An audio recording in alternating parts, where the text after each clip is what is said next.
All right, well, thank you guys for coming again and giving your time on a Sunday night. So if it's your first time here, okay, what we do at Real Men is we talk about how to get an abundant life. How do we get a superior life, a life that's better, okay, that's full of joy, peace, hope, happiness.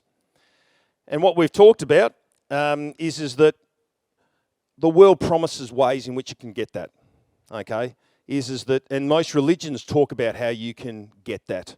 Jesus Christ also talked about that there was a way to get that. But the problem is in the midst of the way we're living our life, most of us, not all of us, but a lot of us, are actually trudging our way through life full of stress, weariness, frustration, brokenness, but with moments of joy and peace, okay? But it's not the overwhelming, abundant life that we were promised. And what we find ourselves doing is having these thoughts, if I just had this, if I just had that, I could get that better life, okay?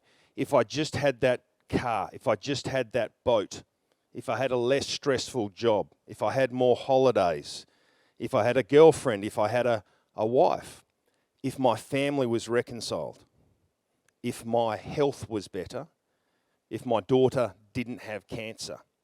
Okay, these are all really good things in these situations that we should want, that we should aspire for or hope for. But it's when they go from being that good thing to that God thing that we get into trouble. We attach to those things that it can't carry. And so one of those things that we're talking about is real money.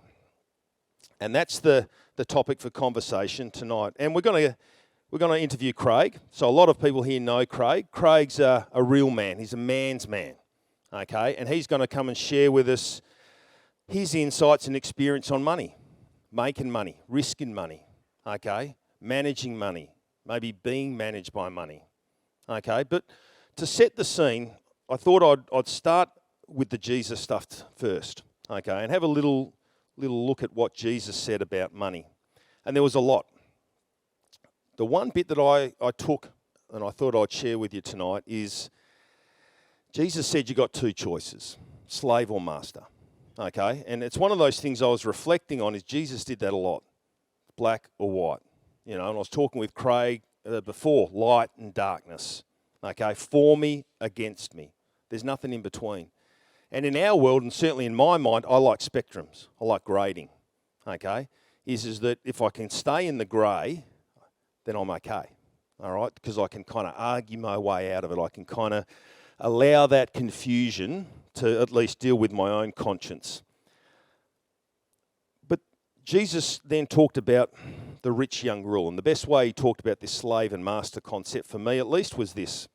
So I want you to imagine Jesus early on into his teaching ministry, and he's going place to place with all of his disciples. He's preaching, teaching, healing, and so this is all throughout what we brought to understand as Israel, and he's starting to get noticed. So people are starting to come around, they want to hear what he's going, he's starting to cause confrontations, there's people coming along that want to catch him out and trick him, and he's doing all these sorts of things. And one of the guys that came down and wanted to see him was this rich young ruler. So when I hear the concept rich young ruler, I'm going, well, what does that mean? Okay, so the Bible teachers will probably tell me something, you know, very accurate, but in my head, okay, when I try and understand what this bloke was like, okay, is that he owns his own business. He's a successful businessman, okay? This is a guy who's maybe a partner at a law firm or an accounting firm, okay? Maybe he's a CEO or a CFO at a mid-tier, okay, business. This guy's got dollars, he's got influence. Okay, is that he's cashed up. He wears R.M. Williams boots. He drives a 300 cruiser. Okay, he has to worry, do I go to Roto on the boat for this school holidays or go down to my farm at Margaret River? This is my kind of guy. I like this guy. I like the way he lives his life. He's got all of those things. But he's worried. So much worried that he's left his office in the terrace. Okay, so you've got to imagine back in those days, okay, where Jesus is teaching is not always in the temples where all the fancy people are. Okay, he's out with the tax collectors, he's out, okay, with the people, all of the unpopulars. This guy's left his terrace, okay, his office in the terrace, he's gone down and he wants to hear about this Jesus guy because he's worried. He's worried that the way he's been living his life, despite all of his wealth, despite all of his power, is not going to be good enough. So he wants to go down and talk to Jesus. We don't know, maybe he's had a health scare. Maybe he's just lost his parents and they've passed on and he's looking forward, going far out, what's beyond that other side? But it's a question that a lot of us also hit is, what's my life purpose? What's all of this for? So after a bit of back and forth with Jesus, he asks Jesus, what must I do to get eternal life? And after a bit of back and forth, Jesus says, okay, 5 commandments. Obey the commandments. And what he says is, do not commit adultery. Do not murder. Do not steal. Do not lie. Honour your father and mother. The guy then says, okay, I've kept all of these. Okay, what more do I need to do? So when you think about that, there's 2 possibilities of what's happened here. Okay, so this is the guy, R.M. Williams Boots, Land Cruiser 300, partner at a law firm, whatever that happens to be. This is a guy that really, okay, has kept all of those commandments. He hasn't committed adultery in his mind. He hasn't lied. He hasn't stolen. Okay, every person that I've ever worked with hasn't ticked all of those 5 boxes at some point. I certainly haven't. Okay, I haven't murdered people in my mind. In practice. Okay, I've tried on the footy field. Okay, but I may not have murdered people in practice, but I have in my mind. And so for this guy to really sit there and talk to Jesus and go, I've never broken any of those commandments. Come on. Okay, so that's one possibility, is he's kidding himself. Okay, option number 2, he is a really, really good dude. He has lived honourably. Okay, so those 2 possibilities. But what I find fascinating is Jesus still doesn't call him a liar, doesn't call him out on those things or remind him of that time, hey, what about then? No, he doesn't go through that. What he does is that he tells him to go away, sell everything he has, okay, and then essentially follow him. And sure enough, the guy can't do it. All right, and what Jesus was able to do in that is that identify the key issue that was stopping him from following Jesus. So, and then he goes on to use this phrase, which I've always hated, and I've tried to argue against it, okay, is that it is easier for a rich man, okay, to go through the eye of the needle than it is to get into heaven. Because I've always wanted to be a rich man. Okay, growing up, I have always loved seeing wealth. Love seeing the boats, the toys, the cars, okay, the nice clothes. I've always been drawn to it, so I've hated that verse. And I've always tried to find a way, okay, to get around that and try and hope that Jesus isn't actually telling me to sell all of my possessions. So, what I thought we'd do, okay, is I want you to grab 5 minutes, okay, and I want you to talk about that parable and what you think Jesus was talking about when he said it's easier for a rich man, okay, to go through the eye of the needle than it is to get into heaven. We'll come back, talk about that, and then we'll get Craig up. So, quick few minutes if you guys can talk about it as a group.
All right. I'll give you 30 seconds just to finish up any sentences you're halfway through.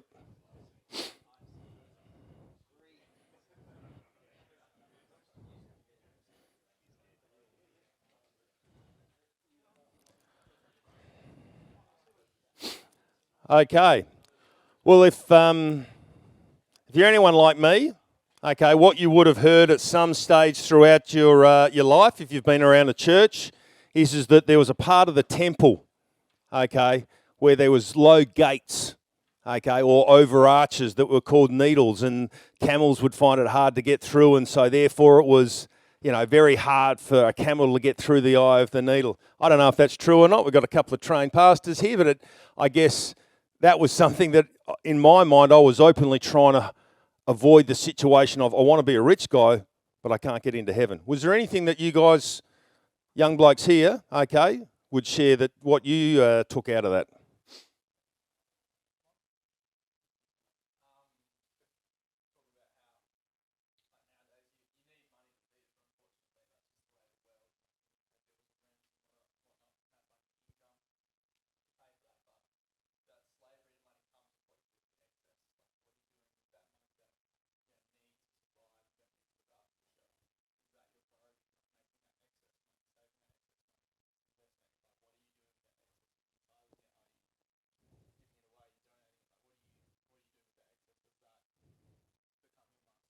Awesome.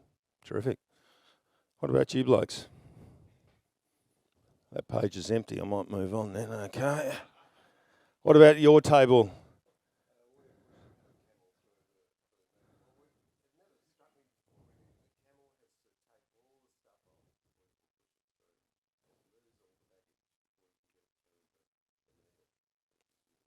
Very good. Okay. Yeah. Okay. Terrific insights. I'll go to the table over the back here. If anyone's happy to share anything there from yours, Kevin, they're all pointing to you for some reason. Virtually the same thing.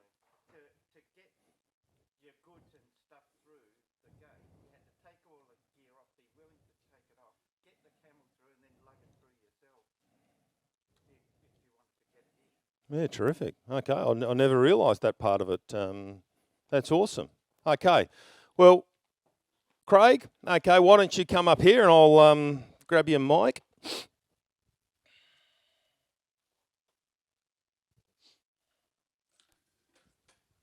So Craig and I became mates when I was about 16. Is that we met through the local churches here, and at that stage, mate, I think you had just finished your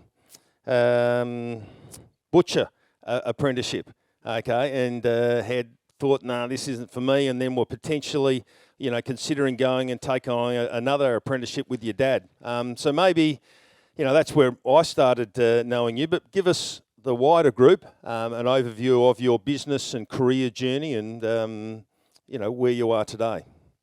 All right. So thanks for inviting me. It's good to be here. Firstly, I'm not some super wealthy guy by no means. It's just the journey I've been on with business has been amazing. I feel like it's been a whirlwind. But as I'm 51 this year, and it's almost like it's been on turbo mode. Every day is just so fast, and I've hated some of it intensely, but I can get into that. But so I did my apprenticeship with my dad, plumbing. He was just a one-man band. And then we went to join together, and it was horrific with my dad. We fought a lot, like literally fought to a point once I went to hospital and had to have surgery. So my dad was a minister. He's a great man, love him. Yeah, he is. He's a good fella. So we've worked through a lot together.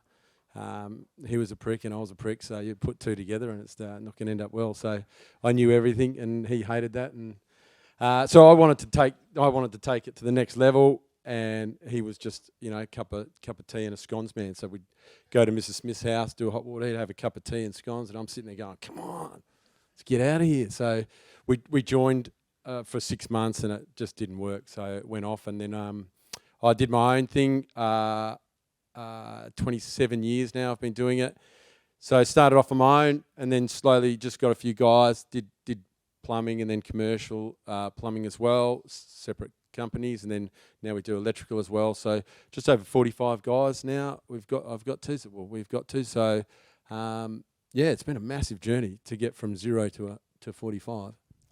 And you mentioned there with your dad, you had the conflict of he wanted to go down a particular path. You were at a different pace and a different path.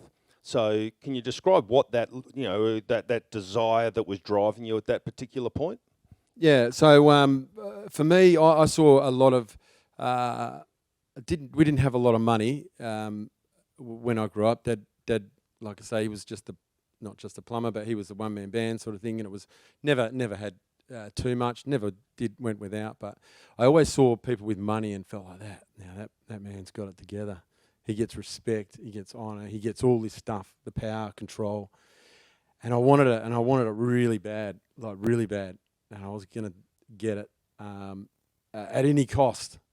And what you were mentioned before, it was a drug, became a drug in the end.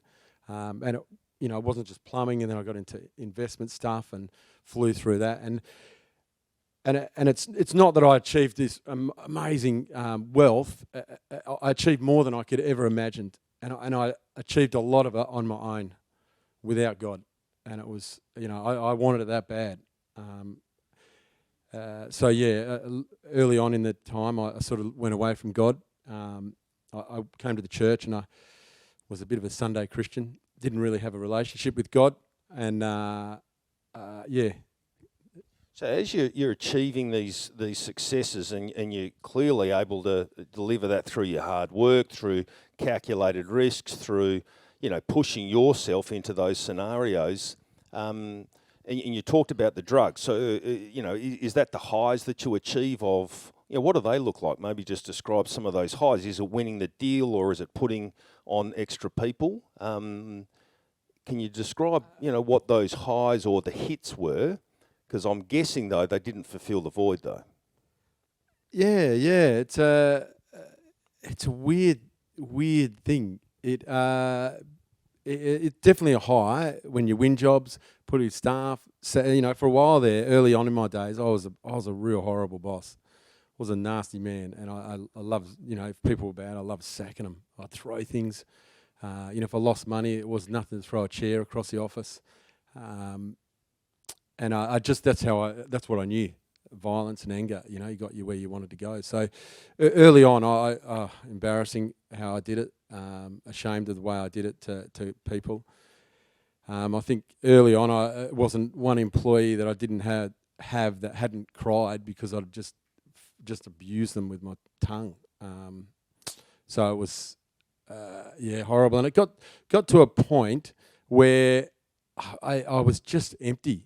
I felt like I had nothing. I remember driving along Tonkin Highway, and prior to that, I'd told God I want nothing to do with him. I didn't need him. I was doing this on my own. I didn't, never experienced, I guess, that relationship with God myself. It was just I came to church with my parents and then followed through, and I just hated it. Hated everything it stood for. Hated my dad was an angry man. What I saw in him, a Christian man, I felt like, how can you call yourself a Christian? And, we punch on like this. And again, I love my dad. And my dad, he came from a different journey with his dad, went to war, and so he was tough. So there's just so much in my head with the stories of, I'll stay on this side of the timeline. So the early days I ran it very rough, very violent, and I was the king of the world. So in my mind, okay, I'm looking at that scenario going, okay, if I can just get, okay, a couple of mil, and not the money so much, but in my head I'm thinking, surely why isn't it getting it easier? Why are you still getting angry? If you're growing the business, you're getting more money, won't the anger and the frustration calm because you've achieved, you've got a little bit more cash, you've got some of those toys you want, your mortgage is lower. Why isn't that stress and anger going down? Surely, as we look at people in those scenarios, that's the presumption I have that's going to happen. Well, you've created a beast. I'd created a beast, in the way of it was non-stop, and it never leaves your head. And there's probably men here who have their own business, but it never, ever leaves your head, even to this day. You know, I'll sleep and it's stuff, you know, coming through work, and it's learning to control that. But this is for my personality, so it never leaves you. It controls you. You have fear of failure, and it drives you even further that you're not going to fail. And there's never enough. It's never enough. You know, there's never enough. So you're driving Tonkin Highway, you're feeling empty, okay? And was that a particular moment where something happened, or was there a series of events? Because clearly, as you talk, we can tell that you're on a different pathway to where you have been then. What kind of changed? Yeah, so I was driving, and I remember I like to still had a heart, and I like to help people and things. And there was a place, a men's thing, and I heard that they needed some. They're doing stuff, so I rang the guy who was running it, and I said, "Look, if you need any plumbing, let me know, and I'll help you out." And this guy had just started this thing, and there was no one in it, and he had no money, and he just burst into tears and hung up the phone. And I'm like, that's weird. So he rang back 10 minutes later, and he said, "Oh, my hot water heater's just blowing here, and I've got no money. Yeah, awesome if you could do that." So it actually ended up being, it's Peter, Lynn and James who started Shalom House. So on that day, prior to that phone call, I yelled out to God and I said, "God, if you're real, show me. I love fun and I love real. I hate the wishy-washy religious stuff, you know. Just doesn't sit for me. I need real, you know. I need to feel it in my heart. And I need the adrenaline of it." And I said to Woz, "There's dark. Everyone I talk to, every non-Christian, there's definitely dark in this world, 100%. So if there's dark, there's got to be a light. Whether you call it God, devil, whatever you want to call it, Buddha, whatever, there's something there." And I wanted to search for that light, that next thing. So I ended up yelling out to God and saying, "God, if you're real, reveal yourself to me. Give me the buzz. Give me this ping thing you hear of people having." And I remember in my head, it was never a voice or anything. It was just in my head saying, "Give me a chance. Give me a chance." I was like, "All right, I'll give you a chance." And so I spoke with this guy, and he was actually doing a men's thing. So it was Tuesday nights. So I went for a year to this men's thing. And I hated every second of it. But I went. It was just with absolute drug addicts and drop kicks of the world. So I was this, you know, I didn't have time for these sort of people. So it's Shalom House. It's a men's rehab centre now and women's. It's the biggest in the Southern Hemisphere. I'm actually on the board there now. Been there since it started.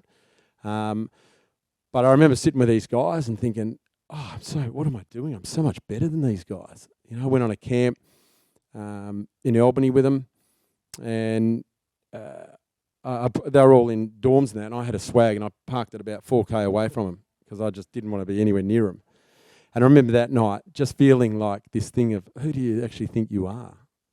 You know, how do you think you're better than these fellas? And I remember bursting into tears that moment and thinking, wow, you know, I'm no different. I'm chasing my own drug. I'm chasing money. I'm chasing whatever I could. You know, I just hadn't tried meth. I haven't yet. Wouldn't want to because I reckon I'd be hooked. So, great awakening, great challenge. I can't imagine it's been easy pivoting from that relentless pace that I know you have that's still whirring in your mind, okay, is that, and like we've discussed before, that passion, that energy is a good thing. But when it becomes a God thing, it becomes dangerous. So what have you done, you know, in your life now since to change that trajectory, okay, and that passion and drive? Yeah, I'm a very different boss now. I love my staff. I now have my staff come into my office and they cry sometimes because we just sit and talk about life. You know, last week I had a young fella come in who's struggling with some stuff, and I find myself hard not to tear up with him. You know, so a very different way to be. I guess, yeah, run a business. But it's culture. It's getting a culture in your business, and I love every minute. I love my staff. I don't feel like I'm a boss. I feel like I'm a part of a team with them. It's it's really, really amazing. But I still get hurt and I still get smashed, and it's still intense. But it's So the cynic kind of goes, well, it's kind of easy to do that, Craig. You've kind of made it a bit, okay? Is that you're not on you're not trying to put food on the table like others have had to at that stage of their business and career. So it's easy for you to reach that stage. I mean, how would you kind of answer that kind of challenge? Yeah. So you mean not easy for? Well, Easy to it's sit and easy go. for you to sit and I guess reach a point of, I guess, peace because you're now sitting on a solid foundation of finance. Okay, is that so? How would you, I guess, encourage us to that your peace doesn't come from the quantity of finance that you've got, okay, but I guess the new path that you've chosen. Because I mean, I guess you've shared with me previously is that if you all lost it tomorrow, you'd be fine. Yeah, and it's easy for me to say that, if I didn't have it, but I think I've had to get myself to a point where it's like, you know what, if I didn't have what I have in worldly stuff, I'd be okay. I'd be fine. I feel. So I work with a lot in the rehab guys, and these are guys who walk in with just a garbage bag, and that's their whole belongings. And to see them 6 months later, it's like, I want that. I want what he's got, a garbage bag and a smile. He's just happy. He's got his family back. He's got his children back, and his life is heading in a beautiful way. And I the other night I was in bed, and I thought a thought came to me, and it was like, Craig, would you rather be a billionaire, and this is the way I would be a billionaire, or would you rather be a drug addict? And I thought, billionaire. Everyone would want to be a billionaire, wouldn't they? Yeah? You'd want to be a billionaire. You can't be in the middle. You've got to be one or the other. And to be a billionaire, you've got to be hardcore money man. And to be a drug addict, you've got to be a hardcore drug addict. And I thought the billionaire, no problems. Then it came to me, the billionaire. So I meet with men from all walks of life. I have mates who are still back in the drug world and struggling, and have guys who have gone through it and don't have much, but their journey's amazing. And then I meet with the other week I met with a guy, and I think this year he was making $20 million profit from his business stuff, and he sat and all he did was talk about how demolished his family is, and his dad and his mum and his kids, they just hate each other. And I sat there and I thought, I actually can't help this guy. I can't do anything to help this man. He has too much money. He has way too much money. He will buy himself. He'll buy a new car, buy a new plane. Whereas the guy, the drug addict, he's seconds away from hitting rock bottom and having no choice but to change his life. So it's like, that was a big thing with maybe the drug addict's the winner. Which are you closest to giving up as your God? Is that the billionaire, I guess, is what you're saying, is that it's so much harder for that billionaire to be ready to sell all of those possessions, where the drug addict could be one overdose away from reaching that point, ready to give it up. Yeah, and changing his life and restoring his family, and yeah. So, one final question. If you went back to yourself as a 24-year-old, were you 22-year-old, whatever it is, when you restarted your career in plumbing and started to go into your own way and really made that decision to launch into your own business, okay, what advice would you give that Craig Dorrington now? And I guess, some of these other guys that are at a similar age in their careers, 20 to 30s, what would be the one piece of advice you'd give them? Don't do it. Nah. Probably don't do it. Oh, my son's at apprentice with us, and I do look at him sometimes. I think, I just don't think I could do it to him.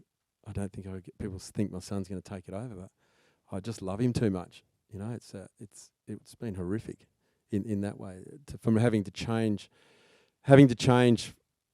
It's been good for me, I guess, to change, but oh man, it's been hard. I was a horrible person. I was not a very nice person at all. So, yeah, I wouldn't want to pass that on to anyone. Guys, can you thank Craig Dorrington? Oh, thanks. I will just say one thing. I thought I'd finished. We'd come to the end, my wife and I, and we thought we could retire, as per se, as sort of holiday a bit. And then along came. We ended up with a little a foster kid, Justin. He's 10 now. Been with us just over a year. And it wasn't necessary by choice. We got this young fella. It was. We'd take him on holidays with us. He didn't have much. He'd come on holidays with us, and he would we'd drop him back at the. He was in respite, and he would just cry. He'd hide in my car, so he didn't have to go there. And he'd be saying to me, "Why can't I live with you, Craig?" And I'd be like, "Nah, mate, that just can't happen." And then. Time went on and DCP said, "Look, we need you to step away because we're going to find a home for this boy." And I'm like, "Yeah, sweet, no worries." And I'm at that moment, I said to God, if you want me to have this kid, you better come on a plate because this is not good. I'm 50 years old and I don't want a 10-year-old troubled kid. And DCP called my wife and myself up and said, "If you don't take him, we'll put him in a boys' home." So it was kind of like, okay, we took him on. So I actually thought I was a really nice person until I had this little fella, and I realised I'm a prick still. So massive changes. I remember praying at night and I came here once, and I remember to a men's thing last year or something, and I spoke with one of the Shalom guys, and I remember saying I didn't love him. Like, I have my own children. I didn't love him, and it was eating me inside. And even then I said I just didn't love him. And I can honestly say now I love him. I love him like my own child. So we were crossing a road in Subi, and a car came around a corner, and I remember pushing him away and stood in front of the car, and I just smiled in front of this car because it hit me. I actually love this kid. I'm all right to die for him. So it was a great moment. But it's been that journey on its own. Some of the guys, some of my mates reckon God and I are in a UFC fight, so I always get the hard end, but I always fight back. So, yeah, I'll never win, but anyway. Fantastic. Thanks, Craig. Thanks.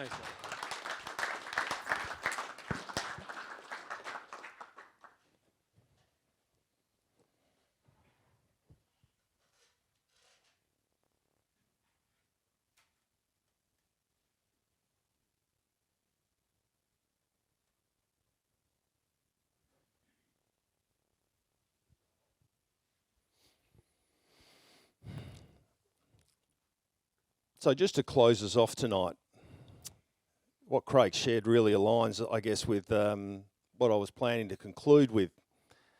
So I was born here in Perth, Western Australia. So both my parents had gone to primary school and high school, and I was grew up in a home where I got food on the table every night. I was able to go to a local primary school, and then I was able to go on to a private high school, and then I was able to go on to university.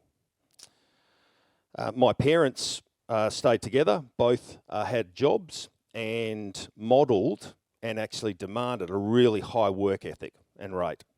Okay, so I had all of this nurture and I had all of this nature that created me to who I was. And then I had the choice of what to do with that. Okay, and I reckon that I worked hard through university. I then put myself in positions where I got a series of good jobs, I've got an income, I've got a house. Okay, and so I've got to this point, and I can look at it and go, well done, champ, you've done it. Okay, you've earned all of this. I've worked hard, I've put in the hours, I've taken those risks. In situations I've had to borrow money, I've had to work overtime, I've had to work different jobs. So now all of the things that I've got is mine to consume. It's mine. And I think that's what Craig talked about, is that he was driving it, this is me, okay, is that the relentless pursuit and hours, okay, of jobs, 24/7, all of those things. And I think that's the the phrase that I've heard used by a guy called Andy Stanley, who's one of my real favourites, is called the consumption assumption. So the assumption is that everything I have is for my consumption. But like Craig did down in Albany, okay, thinking I'm better than these blokes, that's what I'm doing. Okay, I've had it gifted to me on a plate. I've had everything modelled for me to get in the situation where I can earn this particular money. Okay, what about the bloke, in South Australia who lives on a, low socioeconomic, where dad hasn't been around, he doesn't get to school, doesn't do any of those particular things. He does not have anywhere near the same opportunities that I have. Yet I look at it and go, I'm better than him. I deserve all of the things that I've got. Everything that I've been given is for my consumption. Now that consumption could be right now, how I spend my money, how I look after myself, what I enjoy, or it could be for later, consuming later. I'm going to save it, I'm going to put it in super, I'm going to put it in shares, or whatever that happens to be. The assumption is that it's all mine. The alternative view, which is the Jesus view, is that it's been given to me for another purpose. So all of these gifts, opportunities that we have been given is not for our consumption, it's for another purpose. I think you guys talked about it here, is that excess. What have you been given, and what's that particular purpose for your talent and for your riches? So Jesus' challenge is, that purpose is obviously to love him with all your heart, all your mind, and love your neighbour as yourself. And I think that's the challenge I want to leave with you guys tonight, is that we all face that challenge that Craig talked about as his own challenge. All of that he was able to achieve, his hard work, his risk. He put the house on the line. He put the family and all of those different sacrifices he made to achieve that. Now, is that for him to consume for his and his next generations and all of those types of things? Or actually, is that something that he has been given as an opportunity or an obligation to do better for other people, to help other people in their particular journey with God? Your journey and the opportunities you've been given are different, but they're still real, and we face that same particular challenge. So we got a real commitment of staying bang on an hour, So that's just coming up 8 o'clock. So I'm going to finish with 3 next steps for us at Real Men.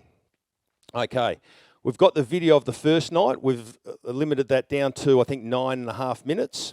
That's gone up on the YouTube channel. Love you to watch it. Love you to share it with other mates that you think would be interested. We're going to do a summary of this one, and put that up on the YouTube channel as well. All right. Now, what we want you to do, though, that number 3, so watch the first night video, watch the second night video. The third step is we want you to actually go and have a yak with your mates and talk about these particular things. And I want you to talk about Craig's sharing. What did you think? Where could you relate to him in that? Where could you not? Where do you actually find money the hardest bit? Is it in I want the income, or is it how I spend it? That's our challenge. Now, to help that, we'll pop up some questions on the YouTube channel during the week, but that is our absolute goal, is that you start having real conversations with your mates, because it's so easy, who won? Queensland, New South Wales, who won the Origin? Great. What are you guys doing on the school holidays? Yeah, great, geez, Freo's going to get close, aren't they? And that's where we tend to stay.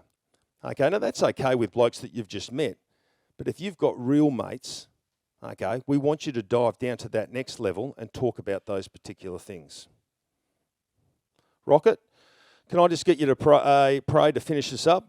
The other thing I'd like to do is on the, if you weren't at church this morning, the week starting the 27th of July, we've got life courses here at the church. There's a whole series of different courses that we're running, all designed to help you find and follow Jesus. So we've got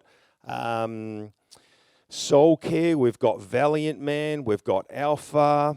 There's another couple of others that Rod can probably talk about if you're interested. But go onto the church website and make sure that you go to them as well. Thanks, Woz. I plug Valiant Man here because if you haven't done Valiant Man, we all need to do it. So it's a really important course. So I'd love you to consider it if you haven't done Valiant Man yet. So look, I'm just going to pray. God, thanks for tonight. Thanks that we can gather together as men. And I just want to pray your best over the Dorrington family, Lord. Thanks that Craig came tonight and shared some of his story. Thanks for the way that you've blessed him. Thanks for the way that you've fought him and the way that you're moulding him into the man of God that you're wanting him to be. And Lord, thank you for his story. Thanks for the way that he's looking after this young fella. Thanks that you're using him in the Shalom House space and being a blessing there. Thanks, God, that he's such a generous guy and he's somebody who invests in the kingdom. God, I just want you to keep blessing him and blessing his family. Lord, thanks that we got to think about some really important topics tonight. And I pray that we go into our week this week thinking about money and where we're at and where our hearts and souls are at with money. And Lord, if you need to shift us, I pray that we'd be open to that in Jesus' name. Amen.